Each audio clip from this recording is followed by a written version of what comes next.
বিসমিল্লাহির রহমানির রহিম। আসসালামু আলাইকুম। ফ্যাশন ডিজাইনার হালিমা চ্যানেলে আপনাদের সবাইকে জানাচ্ছি স্বাগত। কাছে এবং দূরে, দেশ এবং দেশের বাইরে থেকে যারা আজকে আমার ভিডিওটি দেখছেন, আশা করছি আল্লাহর অসীম রহমতে আপনারা ভালো আছেন। আলহামদুলিল্লাহ, আমি এবং আমার পরিবার সবাই ভালো আছি। আজকে একটি আনকমন ড্রেস আপনাদের সাথে শেয়ার করতে যাচ্ছি।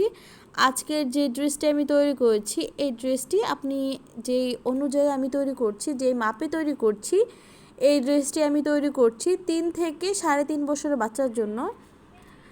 আপনারা চাইলে এই যে জামার মাপটা, সেটা আপনারা চাইলে 2.5 বছর বাচ্চার জন্যও তৈরি করতে পারেন। তো ধুতি এবং উপরে একটি ফতুয়া। তো প্রথমে আমি ধুতিটা কাটিং করে নিব। আশা করছি স্কিপ না করে পুরো ভিডিওটা দেখবেন। তো প্রথমে এখানে আমি 2 ভাঁজ করে তারপর এখানে 4 ভাঁজ করে নিয়েছি। এটাকে ত্রিকোণা টাইপের কিন্তু আমি ভাঁজটা করেছি।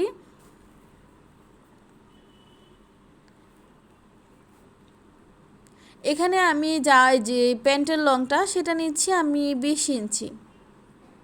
আমাদের কিন্তু মাজার সাইডেও জয়েনিং হবে, আড়াআড়িভাবেও আমরা 20 ইঞ্চিই নিব।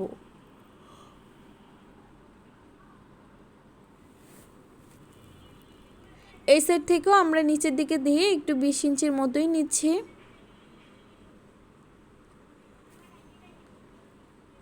তারপর আমরা এই সাইডটা কাটিং করে নিব।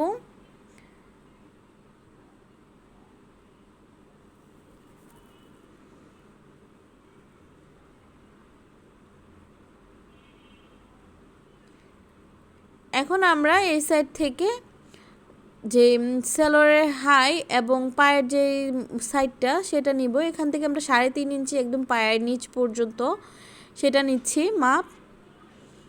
এখন হাইয়ের জন্য আমাদের পুরো যা সেলোয়ারটা লং এখানে হচ্ছে 16 ইঞ্চি, উপরে আমাদের আরও বাড়বে।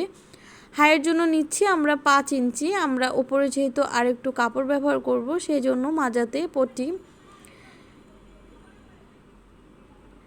এখন এই সাইডটা একটু কাটিং করে দিচ্ছি। এই সাইডটা যদি কাটিংটা করি তাহলে ধুতির যে সাইডের কুচি, লেয়ার কুচি, সেটা পরলে আরও সুন্দর লাগবে।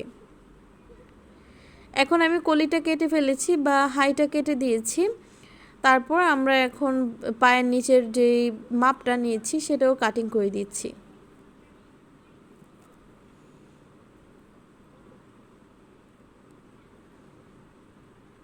এই সাইড থেকে আমাদের এভাবে কুচি পড়বে। তো এখন আমরা এই সেলোয়ারটাকে সাইডে রেখে দিচ্ছি। এখন আমরা মাজার কাপড় সেটা আলাদা করে নিব। মাজার কাপড়ের জন্য আমরা এখানে 5 ইঞ্চি করে নিয়েছি।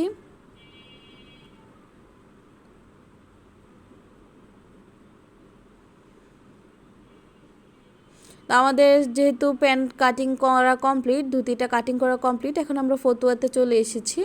ফতুয়ার জন্য এখানে প্রথমে 4 ভাঁজ করে নিয়েছি কাপড়টাকে।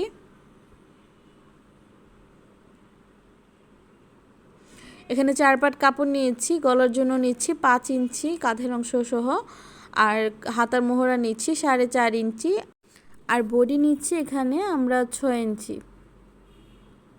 এটা আমরা সেলাই সহকারে নিয়েছি, সেলাইয়ের কাপড় সহকারে। তো আমাদের গলার জন্য নিচ্ছি এখানে 1.5 ইঞ্চি। গলার যে লংটা নিচ্ছি আমরা এখানে 3.5 ইঞ্চি।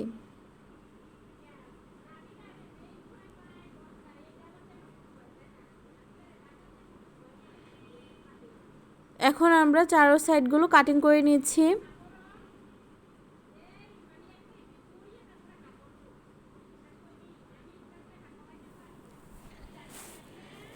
এখন আমরা যে সামনের পাটটা সেটা 13 ইঞ্চিতে রাখবো, সেজন্য পিছন পাটটাকে আলাদা করে দিচ্ছি।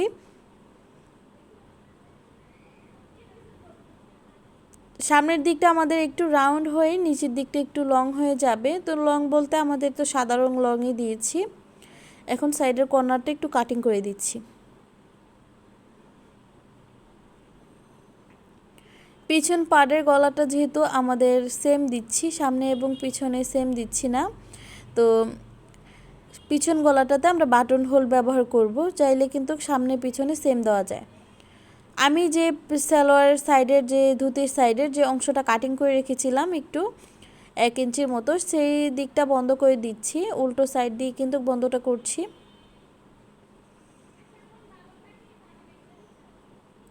তো বন্ধ করে দিয়েছি।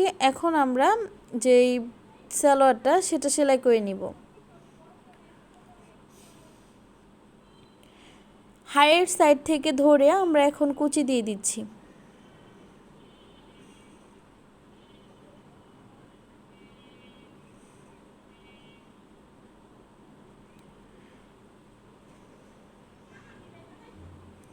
যে কাটিং করে রেখেছিলাম সেই দিকটাতে এসে একটু কুচি পড়বে, তারপর আবার এই সাইড থেকে ওই দিকে কুচিটা যাবে। আশা করছি আপনারা দেখে বুঝতে পারছেন।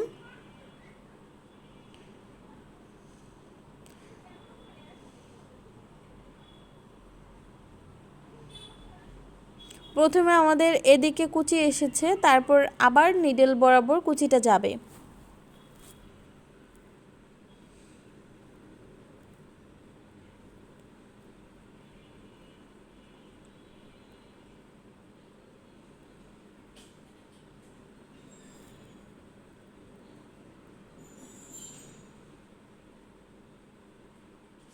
আমাদের কিন্তু ধুতির এক সাইড কমপ্লিট, আমি সেমভাবে দুটোটা সাইড কমপ্লিট করে নিয়েছি। এখন আমি যে সালোয়ারের নিচের পোর্শন পায়ের দিকে একটু পাইপিনের মতো ব্যবহার করতে চাচ্ছি। এখানে 1 ইঞ্চি পাশ কাপড় নিয়েছি।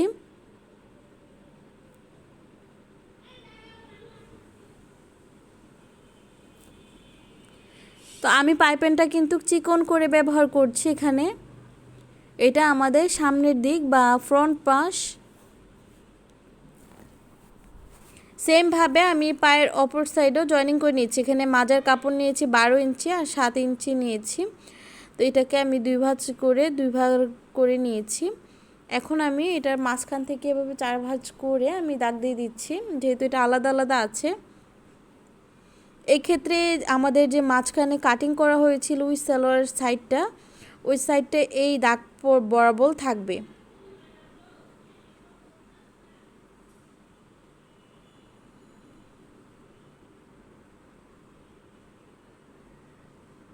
আমাদের ধুতিটা কিন্তু এভাবে কমপ্লিট হয়ে যাবে। তো আমি কিন্তু সাইড থেকে আবার ডাবল সেলাই দিয়ে দিচ্ছি। তো ধুতির এক সাইড কিন্তু হয়ে গিয়েছে, সেমভাবে দুনো সাইড কমপ্লিট করে নিয়েছি। এখন হাইয়ের দিকটা আমরা যেই ধুতির হাইয়ের দিকটা বন্ধ করে দিচ্ছি।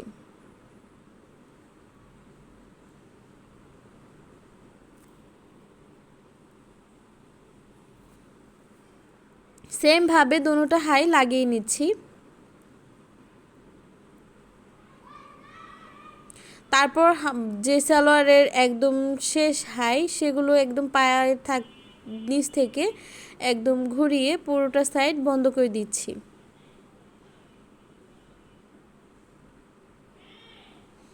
আবার একটি ডাবল সেলাই দিয়ে দিচ্ছি।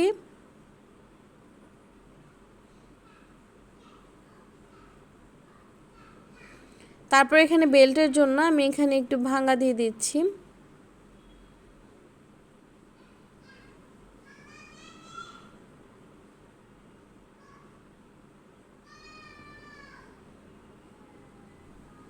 আমাদের বেল্টের যে ভাঙাটা সেটা কিন্তু কমপ্লিট হয়ে গিয়েছে। তারপর আমরা এখানে ইলাস্টিক ব্যবহার করে নিচ্ছি। সালোয়ারটাকে প্রথমে ভাঁজ করে নিব। ভাঁজ করার পর আমরা এখন সালোয়ারে ইলাস্টিক ব্যবহার করে নিচ্ছি। অবশ্যই আপনার বাচ্চার হেলথ অনুযায়ী এবং মাজার সাইজ অনুযায়ী এখানে ইলাস্টিকটা ব্যবহার করবেন। এই ক্ষেত্রে বাচ্চাদের ক্ষেত্রে বেশি লুজও না বেশি টাইটও না, সেম কনসিস্টেন্সি রাখার চেষ্টা করবেন। তো আমাদের কিন্তু ধুতিটা হয়ে গিয়েছে, আপনাদেরকে একটু দেখিয়ে দিচ্ছি। তারপর আমরা ফতুয়াটা সেলাই করতে যাব। এ হচ্ছে ধুতির ফাইনাল লুকটা। কেমন হলো সেটা অবশ্যই জানাতে ভুলবেন না। এখন আমরা জামার যে ফতুয়া সেটা সেলাই করে নিচ্ছি। আমরা গলার সাথে এভাবে একটি পট্টি কাটিং করে নিয়েছি। এটা এখন লাগিয়ে দিচ্ছি। লাগানোর প্রসেসটা হচ্ছে আমরা যে ভাঁজ দিকে সেভাবে উল্টো দিকে রাখবো ভাঁজটা। তো রেখে আমি এভাবে ঘুরিয়ে নিয়েছি। এখন গলার চারো সাইডটাকে আমি ঘুরিয়ে ঘুরিয়ে সেলাই করে বন্ধ করে দিচ্ছি।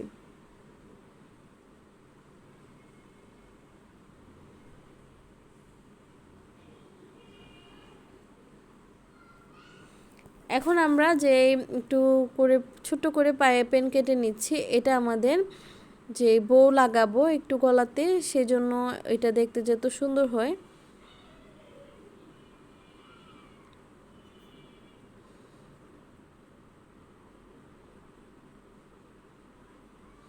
আমি কিন্তু অলরেডি আগে অনেকবার এই বউটা আমার চ্যানেলে ছেড়েছি, আপনারা চাইলে কিন্তু আমার শর্ট ভিডিওতে এবং লং ভিডিওতে দেখলে পেয়ে যাবেন।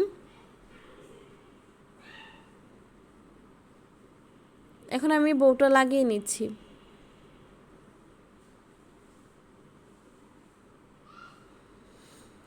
এই সাইডগুলো বন্ধ করার কারণ হচ্ছে পরবর্তীতে যত ধোয়ার পর বউটা উল্টে না যায় এবং ফিতাগুলো যাতে বাঁকা না হয়ে যায়, সেজন্য এই সাইড থেকে আমরা সেলাই দিয়ে দিলে এটা অনেক দিন পর্যন্ত টেকসই থাকবে। তো আমাদের বউটা লাগানো কমপ্লিট হয়ে গিয়েছে, পিছন পাটও আমি সেমভাবে কমপ্লিট করে নিয়েছি। এখন আমরা কাঁধের দিকটা বন্ধ করে দিচ্ছি। কাঁধের অংশের সাথে আমি একটা আরেকটার সাথে এভাবে জয়েনিংটা করে নিচ্ছি।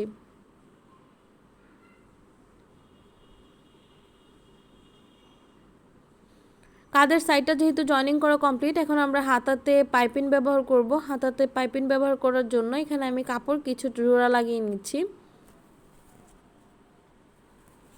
এখন এক সাইড থেকে আমি সেলাই করে এভাবে আরেক সাইডে নিয়ে নিচ্ছি। এভাবে আমি ঘুরিয়ে তারপর পাইপিংটাকে একটু কাপড়টা বের করে তারপর সেলাইটা করে নিচ্ছি। সেমভাবে আমি আরেকটা সাইড কমপ্লিট করে নিয়েছি। এখন আমরা জামার যে নিচের পোর্শনগুলো সেগুলো সেলাই করে দিচ্ছি। যেহেতু দুইটা দুই রকম, একটা হচ্ছে প্লেন আর একটা হচ্ছে একটু বাঁকা ধরনের, সেজন্য আলাদা আলাদা করে সেলাইটা করেছি। এখন আমরা জামার সাইডগুলোকে বন্ধ করে দিচ্ছি। দুটোটা সাইড বন্ধ করা কমপ্লিট হয়ে গিয়েছে। এখন আমরা বাচ্চার মেজারমেন্ট অনুযায়ী এখানে রেখে তারপর সাইডগুলো আবার ভালো করে বন্ধ করে দিয়েছি। ফতুয়াটাও কিন্তু আমাদের পুরোপুরি রেডি হয়ে গিয়েছে।